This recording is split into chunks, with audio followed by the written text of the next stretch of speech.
আব্বু আম্মুর ডিভোর্সের 18 বছর পর নানু বাড়িতে যাচ্ছি। ছোট বোনের বিয়ে, তাই না গিয়েও পারছি না। আম্মুর উপরে রাগ থাকতে পারে, কিন্তু বোনের উপর নেই। তাদের ডিভোর্সের পর আমাকে আব্বু তার কাছে রেখে দেয়।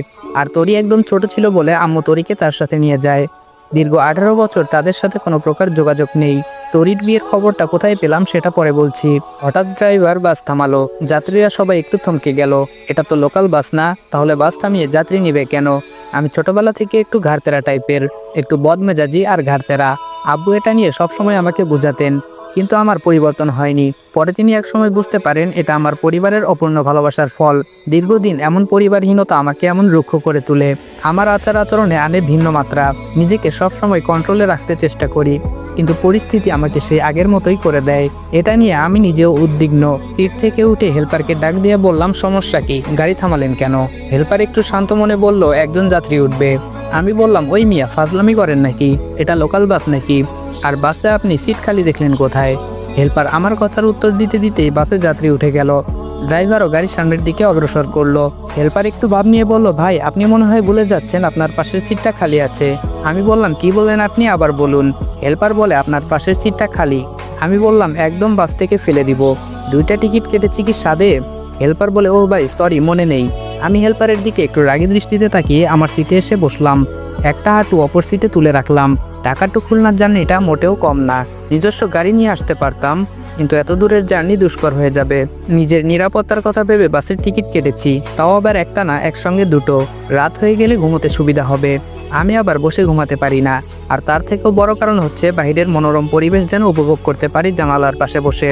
যদি জানালার পাশে সিট না পাই, তাই একসঙ্গে 2টো টিকিট কেটেছি, যেন কেউ এসে ভাগ বসাতে না পারে, বলতে যেন না পারে যে জানালার পাশের সিটটা আমার। হেল্পার আমার পিছনে ভাই ভাই করতে করতে আসলো। আমি অন্যদিকে মুখ ফিরিয়ে তাকিয়ে আছি। কোনোভাবে আমি আমার সিট ছাড়ছি না।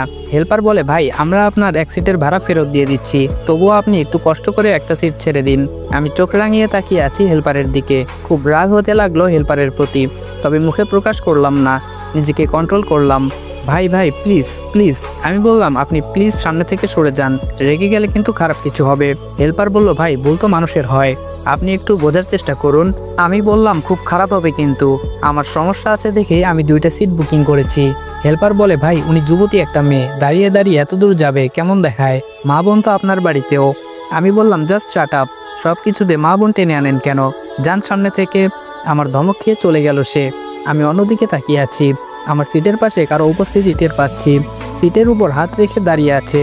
বুঝতে বাকি নেই, অনাকাঙ্ক্ষিত যাত্রী। সে যেই হোক, আমার সিট ছাড়তে আমি অসম্মত। আমি একবার মেয়েটার দিকে দৃষ্টি দিলাম। দেখে মনে হচ্ছে কোনো কলেজের স্টুডেন্ট, হোস্টেল থেকে ফিরছে, কেননা কাঁধের মাঝে বেশ বড়সড় একটা স্কুল ব্যাগ। আর বাস থামিয়েছিল একটা মহিলা হোস্টেলের সামনেই। মেয়েটার শ্যামবর্ণ মুখের রং, তবে ততটা কালোও নয়, আবার অতটা সুন্দরও না। তবে মুখের মাঝে আছে অজস্র মায়ের বসবাস। শ্যামলা মেয়েরা এমনিতেই অনেক মায়াবী হয়। আমি অবশ্য কাউকে বাস্তবে তেমন দৃষ্টিভঙ্গিতে দেখিনি। বিদেশে সাদা চামড়ার মানুষ দেখতে দেখতে অভ্যস্ত, তাই এই শ্যামলা চেহারার মায়াবতী কখনো তেমনভাবে দেখা হয়নি। দেখা হয়েছে হয়তো অনেকবার, কিন্তু খেয়াল করা হয়নি শ্যামলা মেয়েরা মায়াবতী হয়। সেটা হুমায়ুন আহমেদের কোনো এক উপন্যাস না গল্পের যেন পড়েছি, সঠিক মনে নেই। বাক্যটা মনে আছে, কিন্তু গল্প মনে নেই। যাই হোক, প্রায় 15 মিনিট হতে চলল। মেয়েটাও কিছু বলছে না, বসবে কি না। আমিও বলছি না। হেল্পার কিছুক্ষণ পর পর পেছনে তাকিয়ে দেখছে আমি সিট ছেড়েছি কিনা। আমার দৃষ্টি বরাবর হলে আবার অন্যদিকে তাকিয়ে ফেলে।